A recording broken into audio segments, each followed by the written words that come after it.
বানিয়েছি শুক্তো, একদম ঘরোয়া পদ্ধতিতে। শুক্তো বানানোর জন্য তো উচ্ছে লাগবেই। উচ্ছে ছাড়াও যে কোনো তিতো জিনিস দিয়েই শুক্তো বানানো যায়। আর এই তেতো ছাড়া যে কোনো সবজি, শিম, বেগুন, ডাঁটা, কুমড়ো, যা খুশি ওই শুক্তোতে দেয়া যায়। মশলাটা হচ্ছে আসল।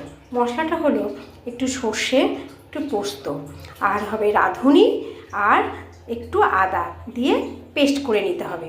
তারপর কয়েকটা বড়ি ভেজে রেখে দিয়েছিলাম, সেই বড়িটাও দিয়ে দিয়েছি। সবজিগুলো কিন্তু প্রথমে ভেজে নিতে হবে, ভেজে নিলে শুক্তোর টেস্ট খুব ভালো হয়। তারপরে আমি দিয়েছি একটু দুধ। দুধ দিয়ে ভালো করে মিক্স করে নিচ্ছি। আর ওতে সামান্য একটু হলুদ দেওয়া যেতে পারে, না দিলেও কোনো ক্ষতি নেই। আর একটা কাঁচা লঙ্কা দিয়ে ভালো করে মশলাটা থেকে যখন একটু সুন্দর গন্ধ বেরোবে, তার মধ্যে দিয়ে দিতে হবে একটু জল।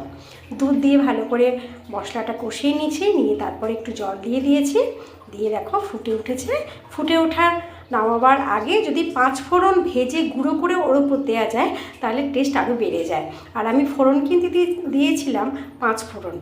দেখো রেডি হয়ে গেছে শুক্তো। তোমরা করে দেখো, খুব ভালো লাগে।